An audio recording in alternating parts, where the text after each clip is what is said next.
फार लोकप्रिय, तिच्यावर 2010 मध्ये पिक्चर निघाला. इथपर्यंत अण्णाभाऊचं साहित्य आणि अण्णाभाऊ मानवतावाद. त्यांचा प्रत्येक साहित्यिक हा मानवतावादी आहे.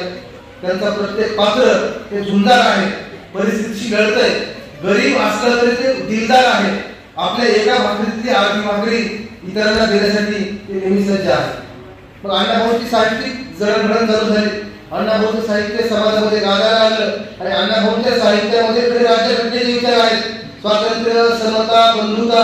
आणि अण्णाभाऊचा नायक हा झुंजार आहे, फकीरा नावाचा नायक. ऍक्च्युली फकीरा हे अण्णाभाऊच्या साहित्यामध्ये जी सगळ्यात उत्तम कादंबरी मानली जाते की जी त्यांनी बाबासाहेबांच्या झुंजार लेखणीला अर्पण केली. की ज्यावेळी फकीराची घोडदौड चालू होती, विलक्षण घोडदौड चालू होती, त्यावेळी मी पाळण्यामध्ये आराम करीत होतो. एके दिवशी असाच रात्री फकीरा घोड्यावरून तो मध्यरात्री घरी आला. त्याने बापूला हाक मारली, अण्णाभाऊंच्या वडिलांना. बापू घरी नव्हते. आत्या बाहेर आली. आत्यानंच फकीराला माझ्या जन्माची बातमी सांगितली. कार्यक्रमामध्ये खरं म्हणजे सर्वप्रथम अशा प्रकारचे कार्यक्रम आयोजित केल्याबद्दल हा सगळा गुरु रविदास सत्यशोधक मंडळाचं मी हार्दिक अभिनंदन व्यक्त करतो. आज काय विद्यार्थी जे काही मेहनत करतात, परिश्रम करतात, त्यांच्या परिश्रमाला शाबासकीची थाप देणं हे पालक म्हणून आपलं सगळ्यांचं कर्तव्य आहे. तर हा मोठा पालकाचा रोल हे मंडळ निभावत आहे. दुसरी गोष्ट, जे पुरोगामी विचार आहेत शाहू फुले आंबेडकरांचे, तर या विचारांचा प्रसार करण्यासाठी कटिबद्धता या गुरु रविदास सत्यशोधक मंडळाकडे आहे. प्रत्येक विचार मंचावरून आपण हाच पुरोगामीचा विचार, महाराष्ट्राला पुढे नेण्याचा विचार, सामाजिक समता आणण्याचा विचार आपण व्यक्त करत असतो. तर हे जे मंडळ आहे हे सर्व अर्थाने संविधानाचा विचार पुढे नेते, सामाजिक समतेचं अभिसरण करते, सामाजिक समतेचा प्रसार करते आणि जे काही आपल्या समाजातील मंडळी आहेत त्यांचा आत्मविश्वास वाढविण्याचं काम करत असतो. की जी काही गरीब मंडळी आहेत, काही मंडळी ग्रामीण भागातली आहेत आणि ग्रामीण भागातली सामाजिक परिस्थिती ही मनविषण्ण करणारी आहे. त्यातून ज्यावेळी अशा प्रकारचे कार्यक्रम होतात, अशा प्रकारचे उपक्रम चालतात, त्यावेळी त्याही मंडळीला हुरूप येतो आणि आपणही पुढे जाऊ शकतो हा एक नवा विचार त्यांच्या मनामध्ये येतो आणि त्यांचा आत्मविश्वास वाढला जातो.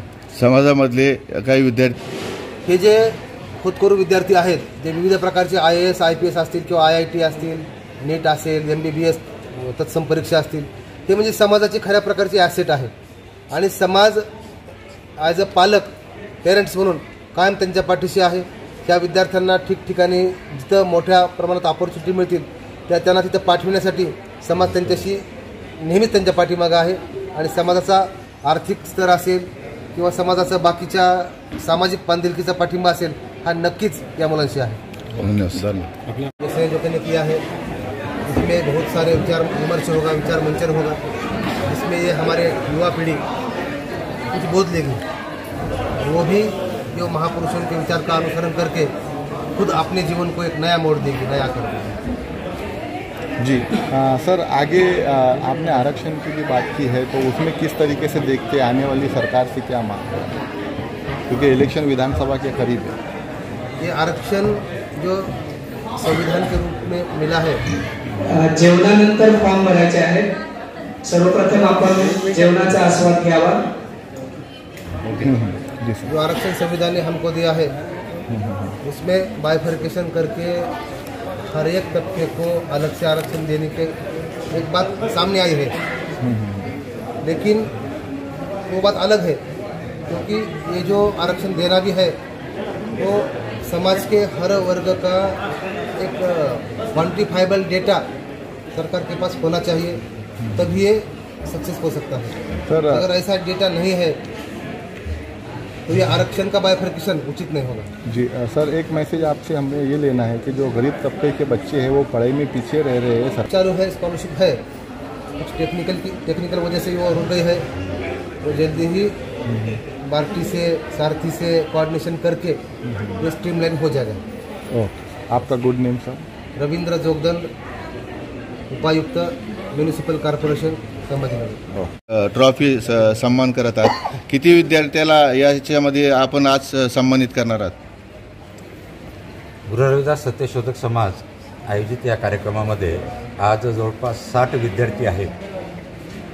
जवळपास 15 सेवानिवृत्त लोक आहेत आणि 10 ते 12 प्रोमोटिव्ह आहेत, जे नवीन हुद्द्यावरती लागलेले आहेत, चांगल्या पोस्टला लागलेले आहेत, काही प्रमोशन झालेले आहेत. त्याहीपेक्षा या माध्यमातून फुले शाहू आंबेडकर घनश्यामजींची विचारधारा समाजामध्ये जावी हा मुख्य उद्देश आहे. आपण या पत्रकामध्ये म्हटलेलं आहे की 26 जुलै आरक्षण दिन व साहित्य सम्राट अण्णाभाऊ साठे यांच्या जयंती प्रित्यर्थ गुणवंत व सेवानिवृत्तांचे हार्दिक अभिनंदन. आयोजनाचा मुख्य उद्देश समाजात जागृती घडवून आणणे. ज्या शाहू महाराजांची आरक्षणाचा दिवस आम्ही आज मनवत आहे, ज्या आरक्षणामुळे आमच्यासारख्याला नोकऱ्या लागलेल्या आहेत, ते आरक्षण आज आम्ही गमावून बसलेलं आहे. त्या पिरियडमध्ये आम्ही हा कार्यक्रम घेत आहोत. किती खेदाची बाब आहे. राजर्षी शाहू महाराजांनी शिक्षणाला एवढं महत्त्व दिलं होतं 1902 सालामध्ये की जे पालक आपले विद्यार्थी शाळेत पाठवणार नाहीत त्या विद्यार्थ्यांना, त्या पालकांना 1 आना दंड केला होता. त्यांनी सक्तीचं शिक्षण केलं होतं. पालक ओरडत गेले होते, राजेश्वरी आमच्याकडे पैसे नाही आहेत, मुलांना मजुरीला नेतो. राज्य म्हणत त्याची काळजी करू नका, मी गरिबांना कर लावणार आहे आणि तुम्हाला मुलांना शिक्षण देणार आहे. एवढं शिक्षणाचं महत्त्व त्यांना क्रांतिकारक ज्योतिबा फुलेंपासून तथागत बुद्धापासून ती जे छत्रपती महाराजांपासूनची जी विचारधारा त्यांनी घेतली ते प्रत्यक्ष अंमलात आणली. म्हणूनच राजर्षी शाहू महाराज हे सम्राट अशोकानंतरचे देशातले राजे आहेत बहुजनांचे. आणि राजर्षी शाहू महाराज आणि ज्योतिबा फुले हे बाबासाहेबांचा जो फुलेंचा आणि बाबासाहेबांपर्यंतचा जो प्रवास आहे त्या प्रवासामधला मोठा पूल हे राजर्षी शाहू महाराज आहेत. समाजातर्फे बरेच विद्यार्थी, महिला, मुलं आणि विद्यार्थी शिक्षणापासून वंचित आहेत. आजही आपण सर्वे केलेला आहे. त्याच्यामध्ये त्यांच्याकडं परिस्थिती हलकीची असल्यामुळे ते पुढचं शिक्षण घेत नाही. आपण समाजातर्फे काय यांना पुढाकार घेऊन मदत करणार आहे? मी काय म्हटलं तुम्हाला की 1902 सालामध्ये जे आरक्षण मिळालं, ज्यामधल्या संपूर्ण देशातल्या भारतीय संविधानाच्या माध्यमातून बाबासाहेबांनी शेवटच्या माणसापर्यंत जो विचार पोहोचवला, त्या माध्यमातून आज जगदम साहेबांसारखे IAS ऑफिसर आणि हे सर्व दिसत आहेत. आज परिस्थिती काय झाली, 75 वर्ष झाली या देशाला संविधान देऊ. महाराष्ट्रातल्या किती शाळा बंद झाल्या सरकारी, तुम्हाला फिगर माहिती आहे, आणि किती बंद होण्याच्या मार्गावर आहे. प्राथमिक शाळा हे शुद्ध नागरिक बनवण्याचे कारखाने आहेत बाबासाहेब म्हणतात. तुम्ही कारखाने जर बंद केले तर प्रोडक्शन होईल कुठून? या देशामध्ये एक विषमतावादी शक्ती जी आहे ते अतिशय विष ओकत आहे. हा जो निर्णय आहे होता, हा असं म्हणतात की 2004ला याच्या विरोधातला निर्णय होता.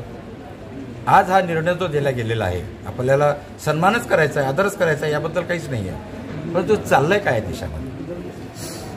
त्यामुळे म्हणजे तुम्ही त्या जनावराला मुचकं लावावं आणि त्याच्यापुढे ढेप ठेवावी, सरकी ठेवावी, खाईल का तो? नाही खाणार ना.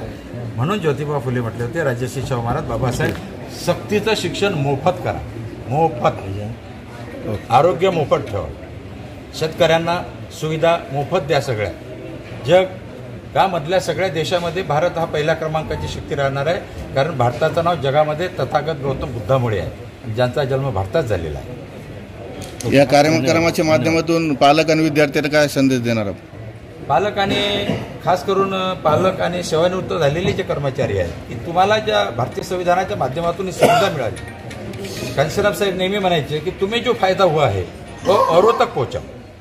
आमची जबाबदारी. आता मी स्टेट बँकेमध्ये 38 वर्ष अधिकारी म्हणून, कर्मचारी म्हणून राहिलो. मी फार हुशार होतो म्हणून नाही लागलो, आरक्षणाच्या बेसवर नाही लागलो. मी भाड्यानं समाजामधली ही नोकरी मी भाड्यानं घेतली. ही भाड्याच्या नोकरीचा मोबदला मला काय द्यायला पाहिजे? पे बॅक टू द सोसायटी. ते कर्तव्य त्यांनी बजावलं पाहिजे. सेवानिवृत्तवाल्यांनी आपली संध्याकाळ सोनेरी करावी.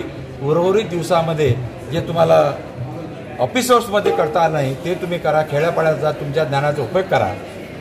आणि हे विद्यार्थी जे आहेत हे उद्याचे राष्ट्रनायक आहेत. यांनी सुद्धा भारतीय संविधानाला डोळ्यासमोर ठेवून जीवनाची वाटचाल करावी. त्यांच्या उज्ज्वल आयुष्यासाठी आमच्या हार्दिक शुभेच्छा. आपलं नाव? माझं नाव गमा पिंजरकर. मी प्रदेश महासचिव आहे या गुरु रविदास सत्यशोधक समाजाचा. आणि या सत्यशोधक 30 जून 2023ला वंदनीय रविदास फुले शाहू आंबेडकर आणि कांशीरामजींच्या विचारधारेचे सत्यशोधक प्रबोधनकार डॉक्टर P.H. चंगोले यांच्या चळवळी